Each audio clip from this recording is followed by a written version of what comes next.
Baik, Assalamualaikum. Selamat pagi diucapkan buat semua penonton Malaysia hari ini. Diharapkan sihat.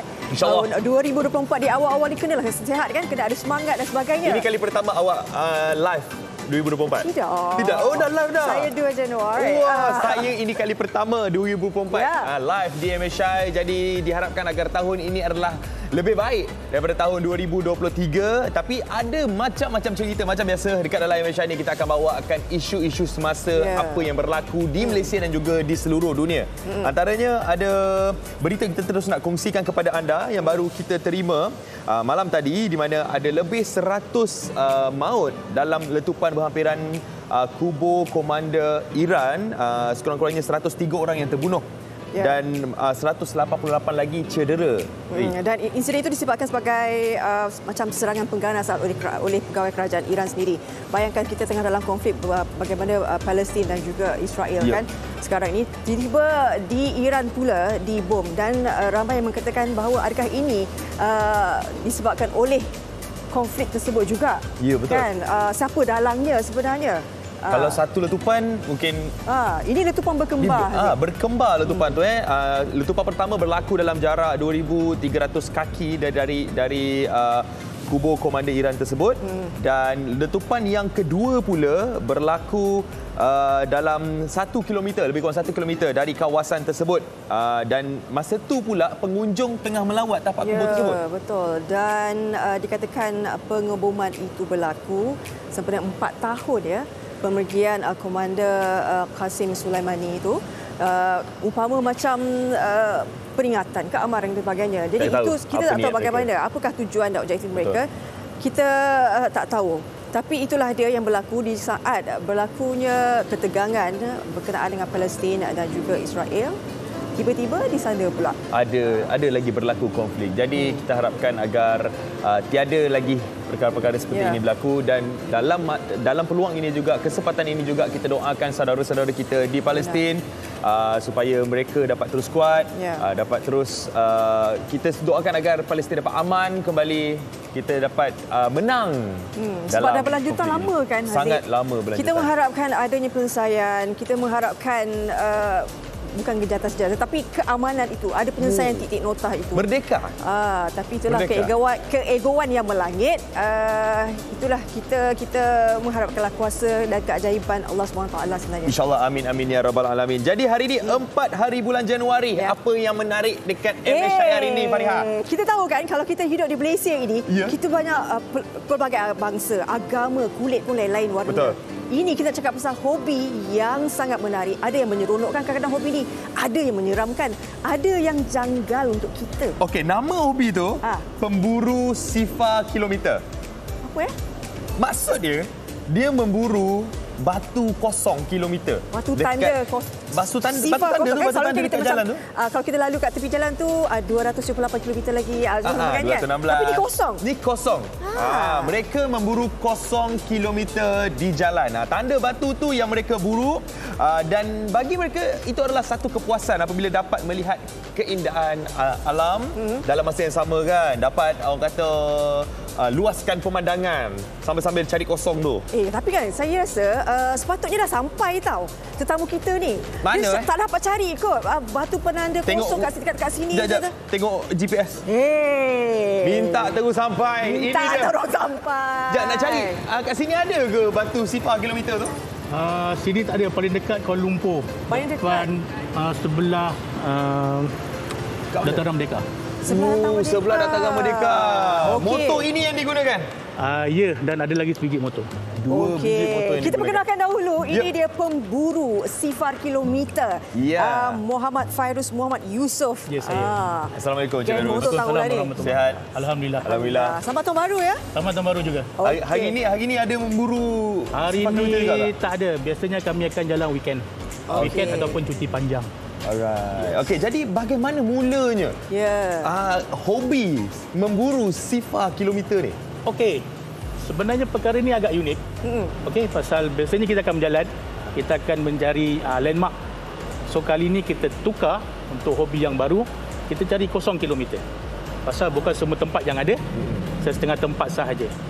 So agak unik lah. Ini seluruh negeri? Seluruh negara kita ada lebih kurang 300 lebih Oh, sekarang ni dah pencapaian Fairuz? Boleh tahan. So boleh cecah angka ke 200 lebih. Wow. Sikit lagi lah nak habis ni. Tapi jangan kata 300 tu habis. So masa akan datang kalau kata pihak BBT nak upgrade lagi, so dia akan buat baru punya calculation, so akan keluar batu yang baru. Okey. Inilah dia antara gambar-gambarnya ni. Gambar-gambar cinta Fairuz. 0 kilometer tu. Jadi dia adalah satu hobi yang menarik sebenarnya, Encik Fairuz. Okay. Dia adalah satu hobi yang unik. Mungkin orang lain tak terfikir nak buat, kan? Mana datangnya idea dan orang kata perancangan nak mencari 0 km? Kenapa 0 km yang dicari? Okey, dia agak unik macam saya katakan tadi. Dia agak unik, bukan semua tempat ada. Dan biasanya kita ambil pendekatan yang lain lah. Macam orang biasanya akan ambil bangunan sebagai latar belakang. So kita gunakan kosong sebagai latar belakang. So ianya dah tentu kosong bermula daripada pusat satu-satu bandar ataupun satu-satu negeri. So that means you dah sampai, you dah achieve dekat situ. Itu kosong batu apa penanda yang masuk permulaan di situ. Permulaan jalan raya bermula di situ. So kalau you set you punya odometer, antara kosong ke satu-satu tempat, itulah odometer. Itulah dia. Itulah dia. Dah berapa lama dah ni? 2020, 2019 lebih kurang. Sebelum COVID. Sebelum COVID lagi. Okey, jadi kalau kita tengok mungkin komuniti mencari 0 kilometer ni dah semakin besar. Berapa ramai dah sebenarnya yang join Encik Fairuz untuk mencari? Kami ada grup dalam Facebook. Ya. Sebelum ni lebih kurang dalam 5,000. So last 2 week achieve dalam hari ini saja dah mencecah 11,000 members follower dalam Facebook. 11,000 ramai. 11,000 ramai.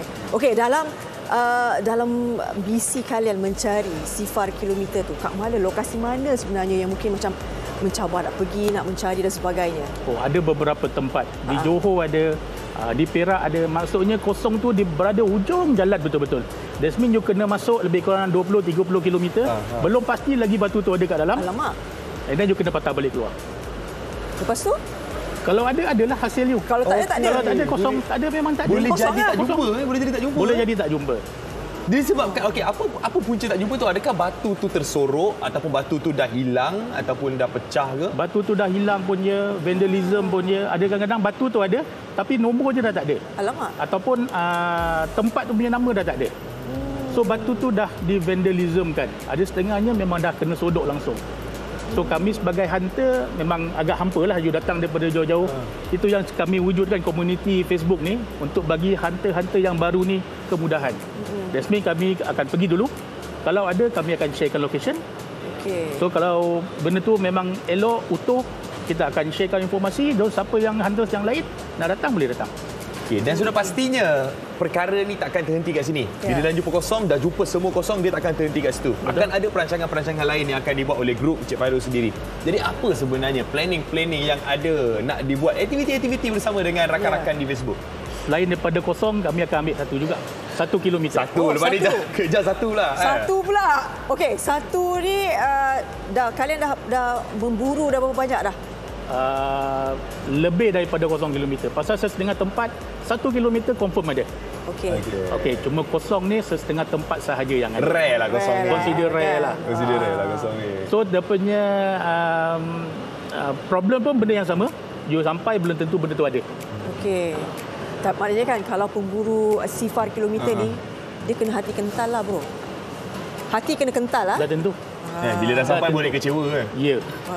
So untuk mengelakkan daripada orang lain kecewa, kami kongsikan maklumat. So anda boleh melayari Facebook pemburu 0 km dan 0 mile di Facebook lah. Yes. Jadi sudah pastinya bila nak memburu 0 km ni kena ada jentera yang tahan. Kena ada jentera yang hebat. Jadi okey, boleh cerita sikit tak jentera macam bagaimana yang Encik Fairuz gunakan? Okey, saya menggunakan Modenas Elegant 250. So motor ni lah yang saya sering gunakan untuk memburu. Pasal naik motor ni lebih senang untuk kita berpusing di kawasan sekitar untuk mencari point dia. So kalau kereta tu kita agak sukar lah, kita nak parking, lepas tu kita nak cari. Pasal ada setengah batu ni dah tersorok pasal tak ada penyelenggaraan.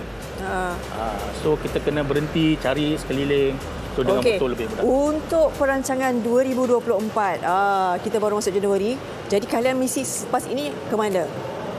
Mungkin nak cuba menghabiskan apa yang ada lah. Tahun ni. Mana tempat yang masih target tu? Mungkin ke belah selatan. Belah selatan Mungkin ke belah selatan. Jadi nak habiskan 300 lebih 0 kilometer untuk tahun 2024. Yep. Lepas tu baru habiskan 1 kilometer pula. Itu sekali jalan. Sekali jalan. Sekali jalan. Kami Sekali takkan jalan. buat kerja 2 kali. Okey, kalau macam tu kita buat 0, 1, 2, 3 sekali. Tak, 2 tak payah. Oh, 2 tak payah. Kita akan jadi 0 dan 1. Kosong dan satu je. Oh, jangan mana-mana. Tak, saja nak bagi idea. Kosong dan satu. Okey, mungkin sedikit kepada mereka yang mungkin nanti berminat untuk bersama-sama kalian, bagaimana? Teruskan pencarian ini. Ianya menyeronokkan, mencabar. Jangan cepat give up. Kalau kata kami ada informasi, kami akan kongsikan dalam Facebook lah. InsyaAllah. Apa nama Facebook ni tadi? Pemburu 0 km dan 0 miles Malaysia. Alright, jadi follow. Anda boleh masuk dalam grup tu kalau anda juga berminat untuk join konvoi mencari 0 km ni. Join kumpulan Encik Fairuz untuk mencari 0 km. Kalau nak cari 2 Join grup 2 saya. kilometer ni dekat Facebook. Kita naik basikal sama-sama. Okey, terima kasih banyak-banyak Encik Fairuz. Terima kasih sekali lagi. Terima kasih, Encik Fairuz. Alright, Topik yang kita sangat nak menarik. berehat. Okey, kita nak berehat seketika Haziq selepas ni. Kata dengar nak mencanting batik. Iya, saya kat rumah memang pakai kain batik. Kain batik Tahu okey, tak? semua selepas ni. Bawa kain batik. Bawa. Jom kita tengok.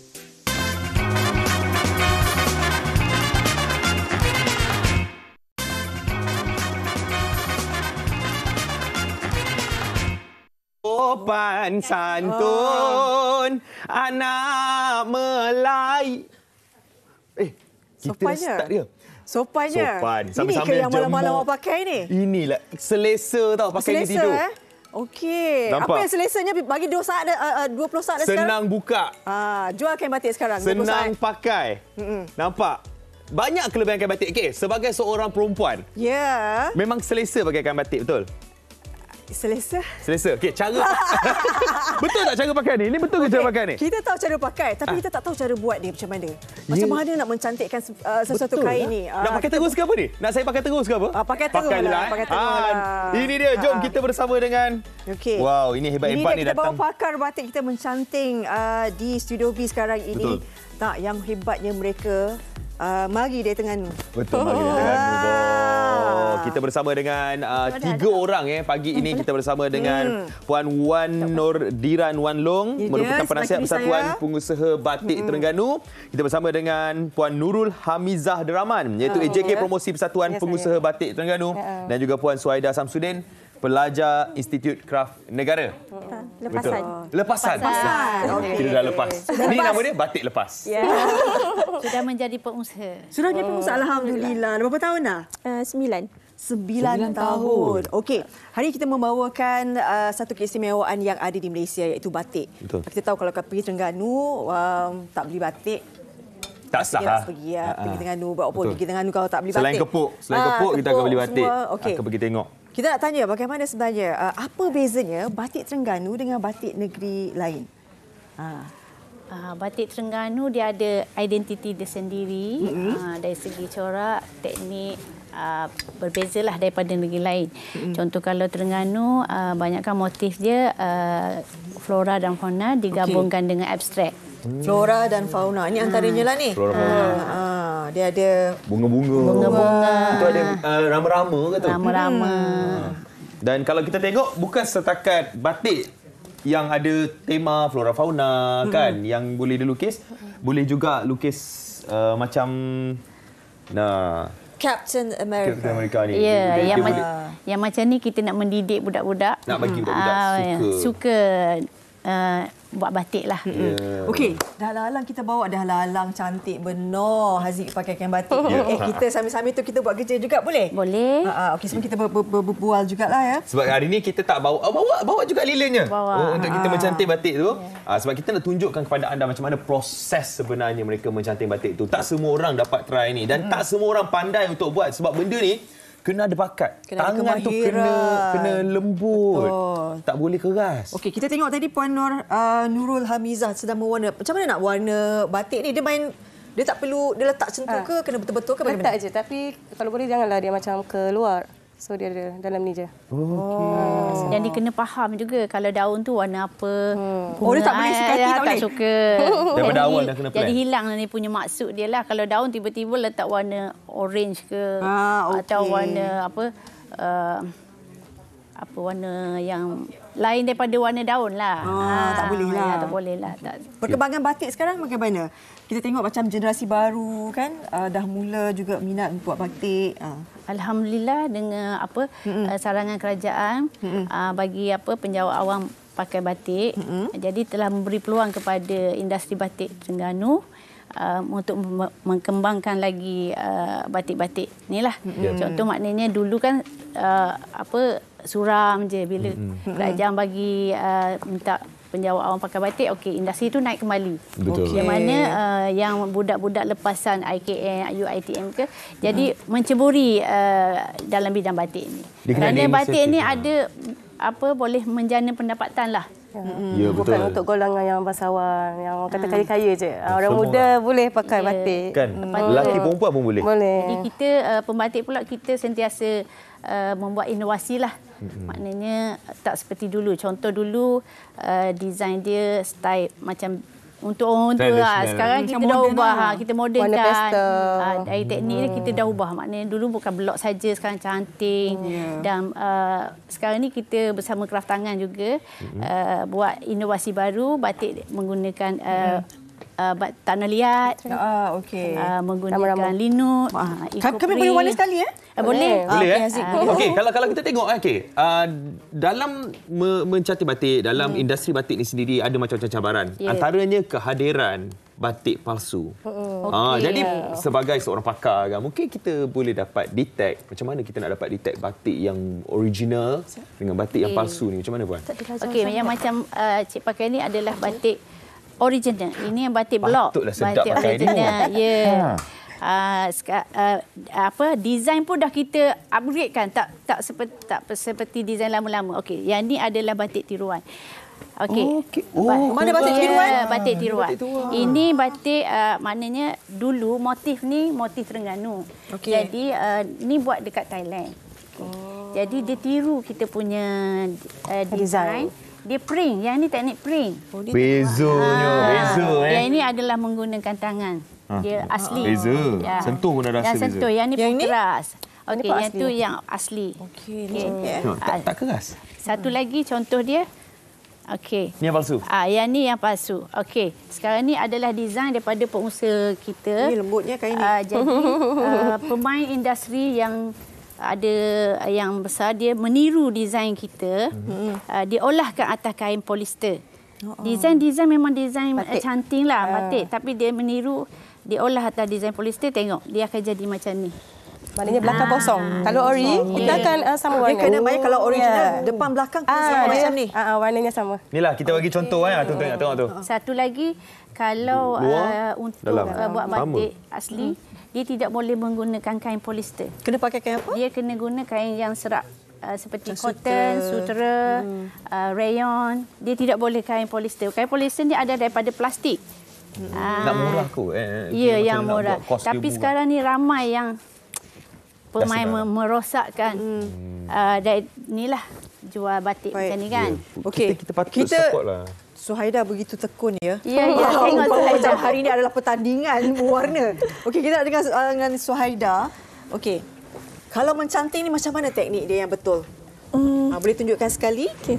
Cuba ni ada penyu ni.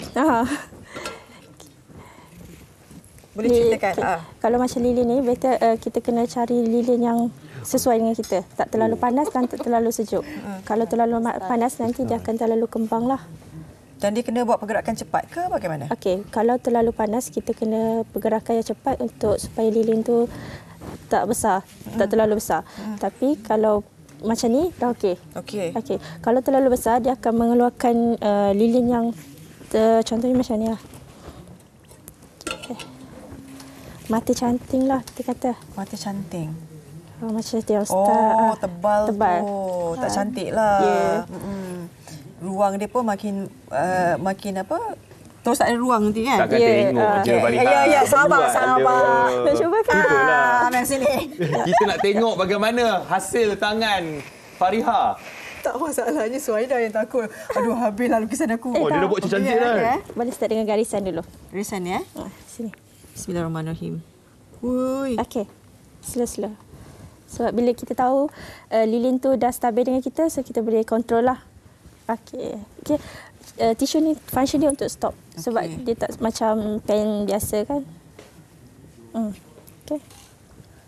Hati-hati sebab warna ni dah basah. Oh, dia cantik dah. Dah jadi penyu kita.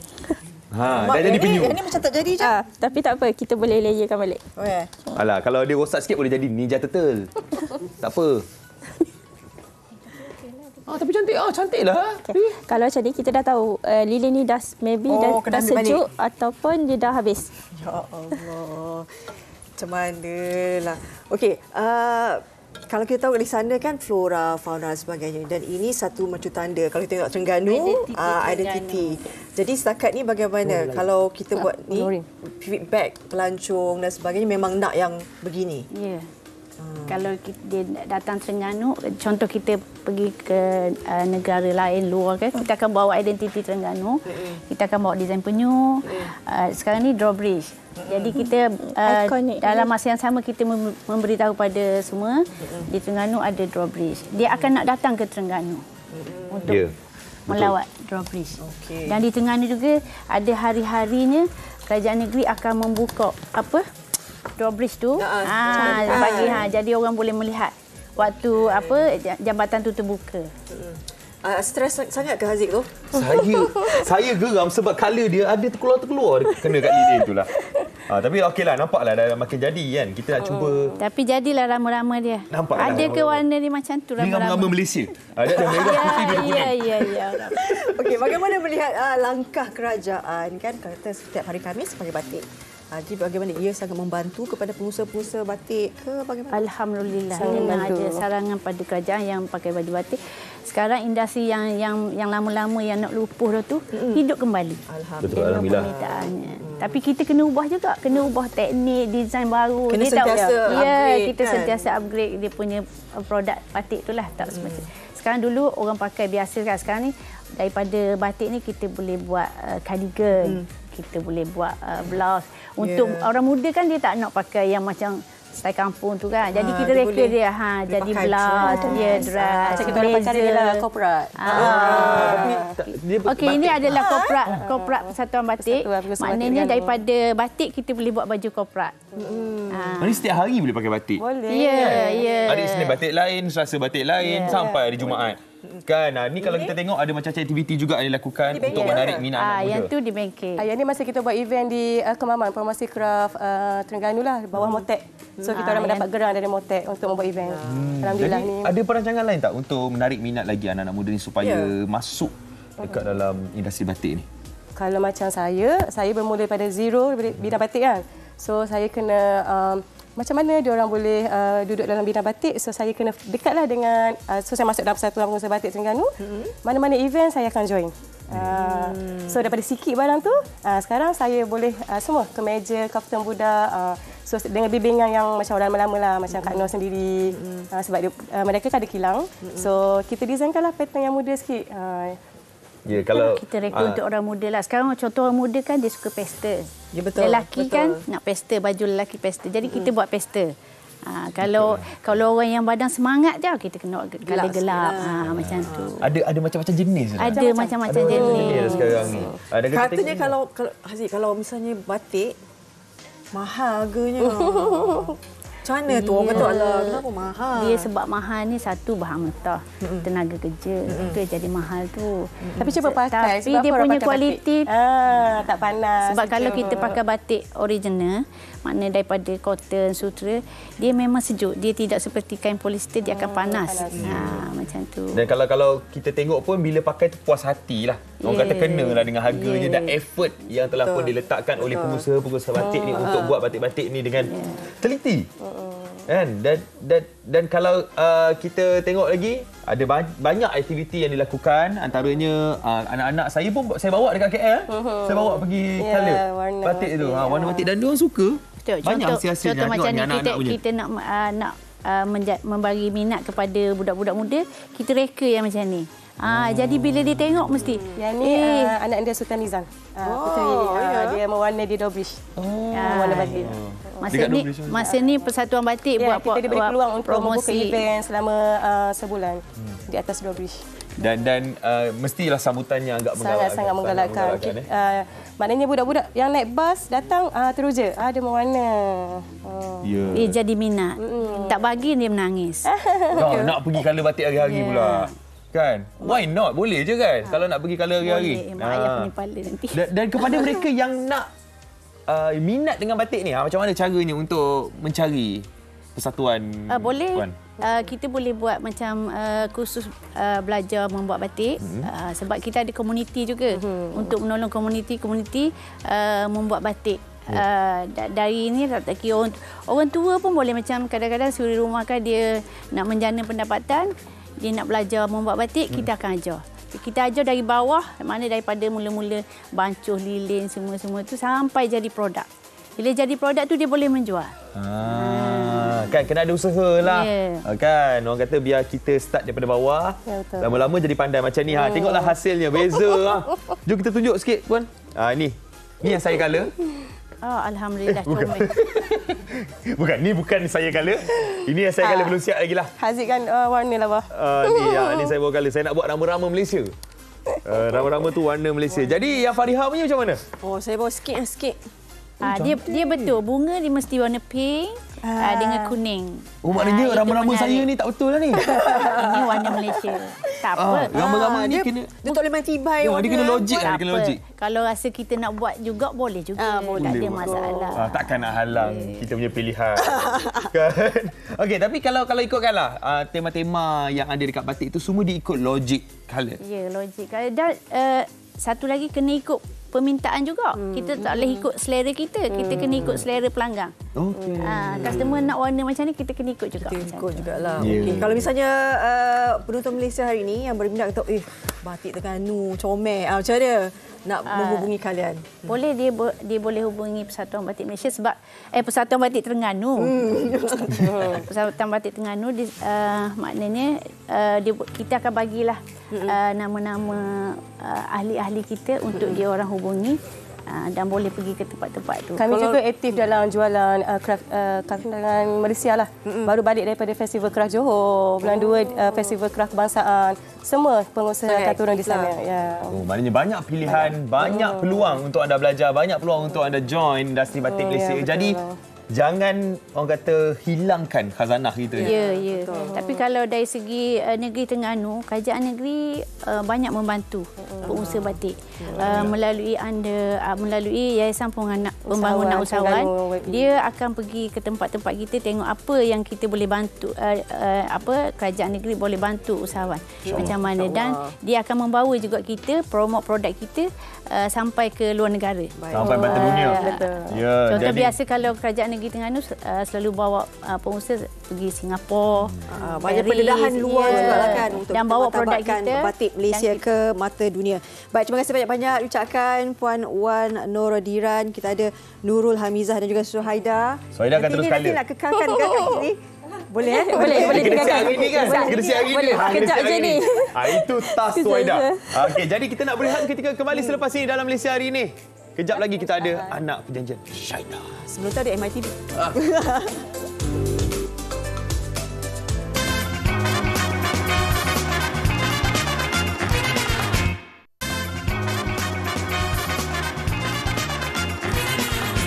Baik, kalau tadi kita bercakap berkenaan bagaimana kita nak membangunkan batik tempatan. Kali ini satu lagi industri yang kita perlu berikan tumpuan. Bagaimana memperkasakan pembangunan reka bentuk perabot di Malaysia. Kita perlu tahu sejak 3 dekad yang lalu Malaysia ini cukup dikenali berkenaan dengan industri pembuatan perabot. Dan sekarang ini pun Malaysia antara negara yang cukup hebat dan pesat berkembang dalam menghasilkan perabot dalam subsektor industri berasaskan kayu. Jadi kita nak bercakap berkenaan dengan bagaimana sebenarnya reka bentuk perabot di Malaysia ini boleh dibangunkan, diperkasakan apatah lagi pada tahun 2024 ini. Kita nak terus memperkenalkan tetamu kita hari ini iaitu Encik Abdul Rafatan, pengarah pembangunan industri MTIB. Assalamualaikum. Waalaikumsalam warahmatullahi. Selamat pagi. Biru pasangannya. Semua biru ni dan juga yang cantik tu yang pakai baju biru batik tu. Okey, yang berusaha interior designer Nur Syafina Ibrahim, Timbalan Presiden Pertubuhan Reka Bentuk Dalaman. Memang konsep biru ke? Kebetulan. Sehati sejiwa. Sehati sejiwa. Pastinya itulah antara titik berkolaborasi tu. Okey.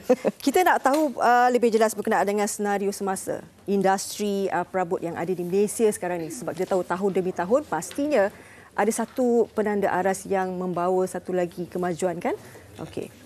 Baik, terima kasih Puan. Kalau kita lihat senario perabot negara pada masa ini, kita berada dalam kedudukan ke-8 dunia, itu ekspor perabot, dan kita bersaing secara sihatlah dengan negara gegasi seperti China dan juga Vietnam dan juga negara-negara seumpamanya. Dan pada ketika ini kita mengeksport lebih kurang dalam 11.1 bilion pada tahun 2022. Dan secara keseluruhannya kalau kita lihat pada tahun 2022 kita mengeksport industri berasaskan kayu 25 bilion, dan kita melihat perkara ini secara positif. Industri ini berkembang dengan pesat dan seiring dengan teknologi dan inovasi, dan seiring dengan perkembangan industri perabot itu sendiri, Puan. Dan pada ketika ini juga kalau dibandingkan dengan tahun sebelumnya, peningkatan sebanyak 7% dalam industri berasaskan perabot lah. Okey. Pasti bila kita tengok macam tahun demi tahun ada angka yang cukup membanggakan dan hebat. Dan katanya ada program pertandingan ni. Pertandingan reka bentuk perabot Mobili sejak 2012. Jadi bagaimana program ini boleh membantu untuk pembangunan industri perabot ni? Baik, terima kasih Puan.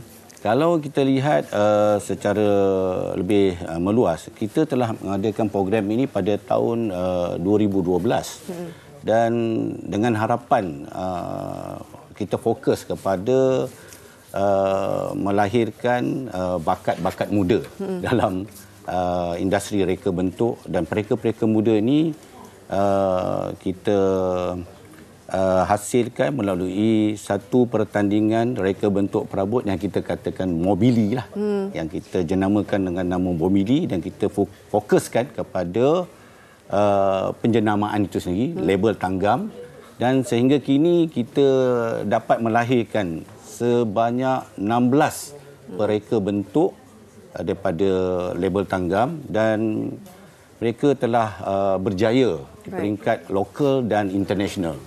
Dan kita melihat secara meluas bahawa pertandingan ini adalah amat baik bagi mencungkil bakat-bakat muda, bakat-bakat baru, supaya bakat-bakat baru ni seiring dengan kehendak industri pada masa kini, di mana kita amat berharap industri reka bentuk dan juga industri berasaskan perabot dapat bekerjasama dan seterusnya dapat mengeluarkan idea-idea baru dalam menghasilkan produk yang beridentiti baru dengan harapan dapat meningkatkan ekspor perabot negara, Puan. Okey. Bila Cik Abdul Rafah cakap tentang kerjasama, kita nak cakap pasal kerjasama ni sebab difahamkan penganjuran kali ini katanya bekerjasama dengan Malaysia Institute of Interior Designers atau MIID. Jadi mungkin boleh ceritakan tujuan kolaborasi ini. Tujuan kolaborasi kali ini kali pertamalah kami berkolaborasi. Jadi MTIB approach kami kerana kami mempunyai network dan kepakaran-kepakaran dalam yang berkaitan dengan furniture design. Buat masa ni ahli kami saja ahli kami mempunyai ahli profesional seramai 900 ahli profesional yang bergiat aktif dan lebih kurang 2,000 ahli di kalangan pelajar-pelajar reka bentuk dalaman di seluruh Malaysia. Jadi daripada jumlah keahlian tu pun kami dah the network tu adalah kan. Jadi keduanya kami memang berpengalaman dalam menganjurkan banyak program-program dan event-event yang berkaitan dengan reka bentuk. Dan juga kami juga mempunyai kepakaran pakar-pakar yang boleh membimbing dan memberi nasihat untuk peserta-peserta. Kalau puan sendirilah, apa yang sebenarnya puan nak melihat? Sebab kita tahu macam generasi baru ni kan macam-macam idea mereka kan. Apa yang saya nak lihat adalah keunikan dan strong identity apa tu Malaysia Furniture. Jadi kalau tengok tu Malaysia.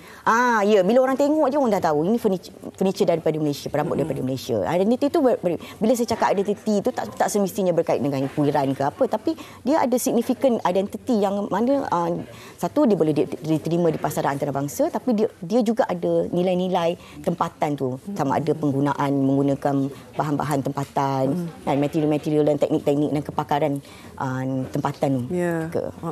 Dan Cik Rafa, mungkin program ni pastinya akan memberi impak yang cukup mendalam kepada peningkatan ekspor produk perkayuan kita ni. Mungkin boleh jelaskan juga terutamanya bahagian perabot. Okey, baik. Kita melihat secara keseluruhannya dalam industri perabot kita mempunyai industri yang telah matang, industri yang telah matang dan mereka ni mempunyai pembeli daripada luar negara yang mana mereka telah ada satu kolaborasi yang telah lama. Jadi kita melihat secara keseluruhan jika pertandingan mobili yang akan diadakan nanti dapat mencukir bakat-bakat baru ini, dan kita berharap mereka dapat menimba sebanyak mana ilmu pengetahuan, kemahiran dalam bidang kreativiti mereka itu, dan seterusnya berkolaborasi dengan MIID, dan kita amat berharap yang kita dapat sasar kepada kumpulan yang kita harapkan. Itu sasaran kita. Kalau itu kita sasarannya. Okey. Mungkin sebagai interior designer kan Malaysia ini, harapannya bagaimana nanti ada dengan pertandingan sebegini? Seperti yang saya katalah, harapan saya agar peserta-peserta dapat mengetengahkan identiti desain-desain yang signifikan, yang relate dengan identiti Malaysia, dan juga memartabatkan penggunaan bahan-bahan tempatan dan juga skill kepakaran tu dapat dikongsi. Jadi untuk pertandingan ni bagaimana nanti, boleh kongsikan sedikit? Okey, insya-Allah. Okey, bagi pertandingan ini yang kita akan adakan dalam tahun ini 2024 pada awal tahun ini, kemungkinan yang kita akan sasarkan pada Februari, dan kita ada dua kategori puan. Kita ada kategori pertama, kita ada profesional. Profesional ni yang mestilah syarat dia ada kelayakan. Dan kemudian yang kedua kita ada kategori pelajar. Pelajar ni bagi mereka yang telah menamatkan pengajian dalam bidang yang berkaitan, atau mereka yang sedang masih belajar dan akan menghabiskan pengajian mereka dalam masa yang terdekatlah. Jadi pertandingan kita khususkan pada mereka yang berkeupayaan dan ada kemahiran, ada dia punya kelayakan seperti mana saya mention tadi, dan kita harapkan mereka yang ada kelayakan sebegini boleh memohon melalui web kita lah, web MTIB, www.mtib.gov.my, dan melalui website MIID, www.miid.org.my. Okey, terima kasih banyak. Harapkan lebih ramai lagi designer muda ni akan berkarya demi untuk membangunkan industri perabot Malaysia. Terima kasih banyak diucapkan Encik Abdul Rafa Tan, Pengarah Pembangunan Industri MTIB, dan juga yang berusaha interior designer Nur Syafina Ibrahim, Timbalan Presiden Pertubuhan Reka Bentuk Dalaman MIID. Okey, kita nak berehat seketika. Sekembalinya nanti kita akan bersama dengan pelakon Anak Perjanjian Syaitan 2. Semua selepas ini di MSI.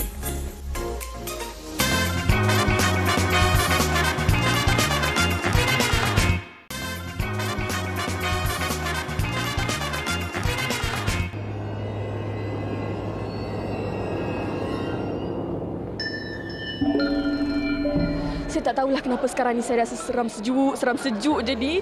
Tapi sebenarnya sekarang saya berada di tayangan perdana filem Anak Perjanjian Syaitan 2, di mana saya nak tengoklah feedback ataupun review daripada penonton filem ini. Jadi tunggu apa lagi? Jom kita tengok ramai-ramai.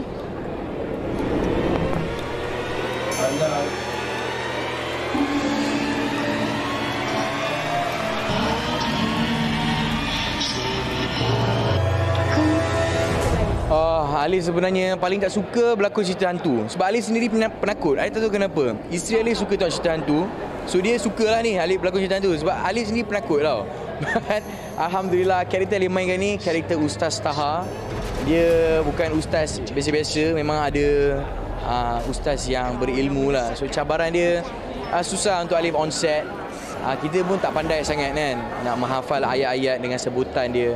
Tapi Alhamdulillah ada bantuan on set. So lebih yakin. So dia tak sabar-sabar Anak Perjanjian Syaitan 2 ni nak keluar. Dan reaksi daripada semua penonton-penonton. Seram, tapi dia sangat banyak pengajaran lah daripada segi akidah kita, syirik ke tak syirik ke. Tapi memang best, you all kena tengok cerita ni dengan muzik dia, dengan dia punya make up hantu dia kan. Tapi memang best, you all memang kena tengok. Korang tak sempat tidur Seram, sangat seram. Saya bagi rating 10/10. So semua orang kat luar sana wajib tengok cerita ni. Sebab dalam cerita ni banyak moral of the story. Tapi saya tak boleh cerita, korang kena tengok sendiri. Bagi saya cerita ni quite seram, boleh lah. Dia ada jump scare, dia ada scene-scene yang memang menampakkan keseraman tu. For me rating of course 100/10. Seram. Korang dah tengok dan dengar sendiri kan apa pendapat penonton tentang filem Anak Perjanjian Syaitan 2 ni. Jadi tunggu apa lagi? Cepat-cepatlah dapatkan tiket anda sekarang sebelum apa? Sebelum habis lah. Dah lah saya nak balik ni, saya tak tahu nak balik macam ni. Seram.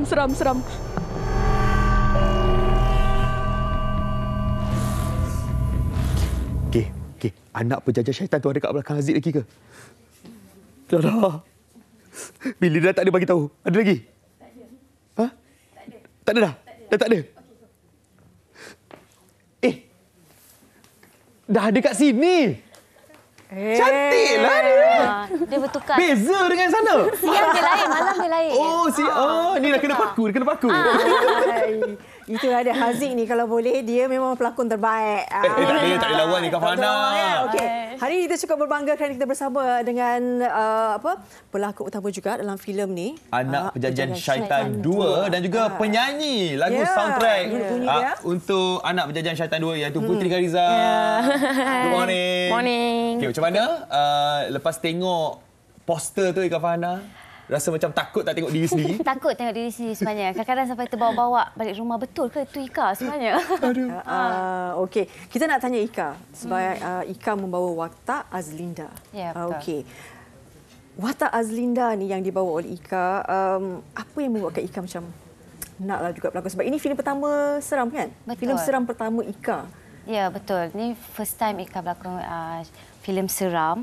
Sebab sebenarnya sejujurnya saya memang seorang penakut. Jadi saya bila cerita-cerita seram ni sebenarnya Ika nak elak lah.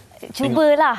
Tapi sebenarnya untuk tahun lepas bila Ika dapat offer daripada Dr. Ahmad Idham, Ika terus sebab Ika teringin sangat berlakon dengan doktor.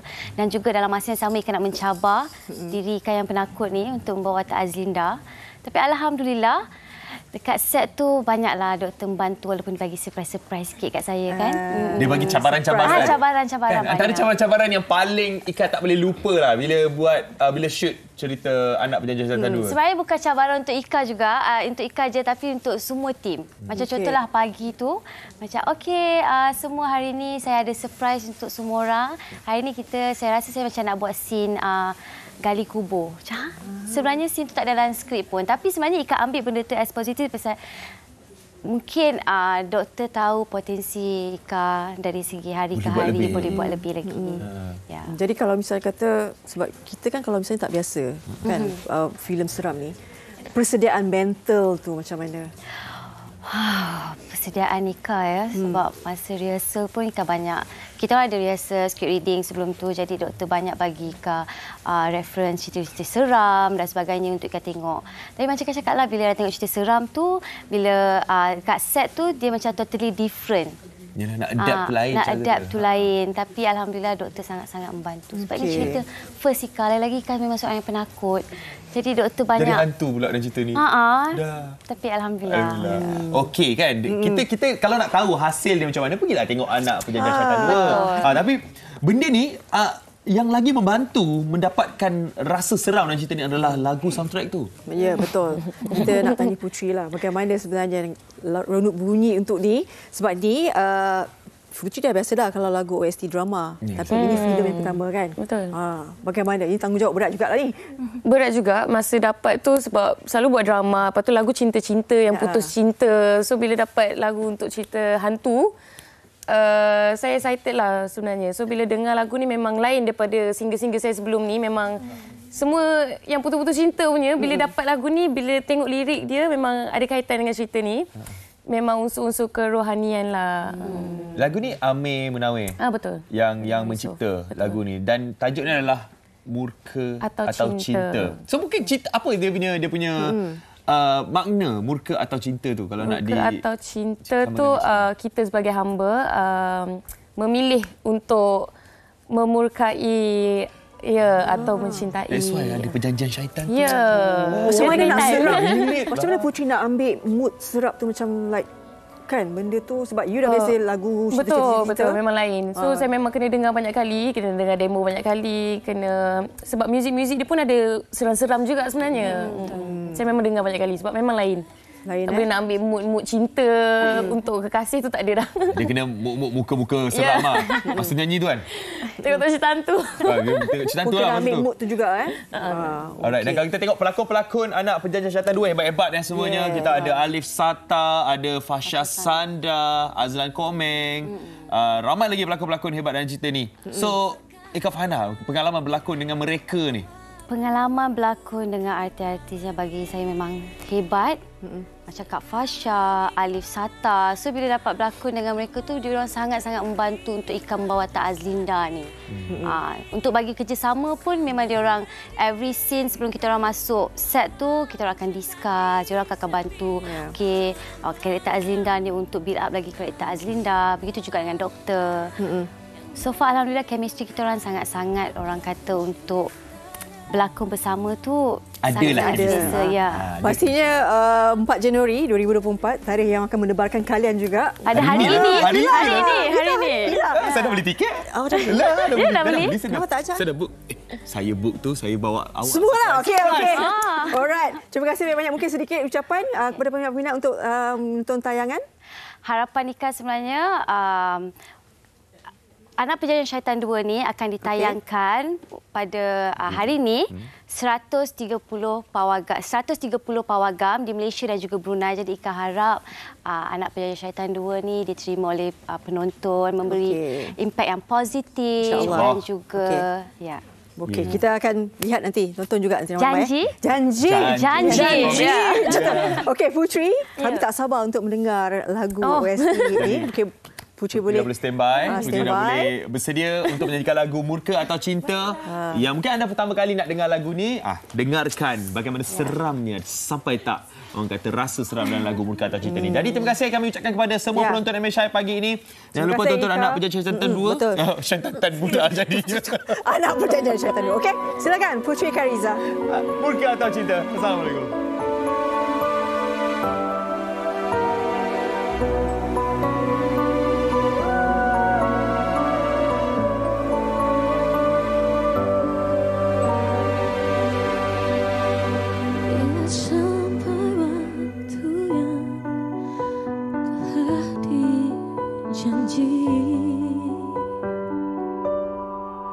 Setiap yang hidup pasti kembali kepadanya,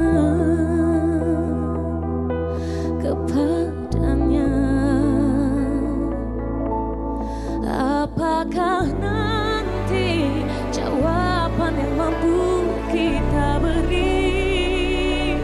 Segala nikmatnya tak mampu dapat kita dusai. Sesungguhnya Dia Maha mencintai setiap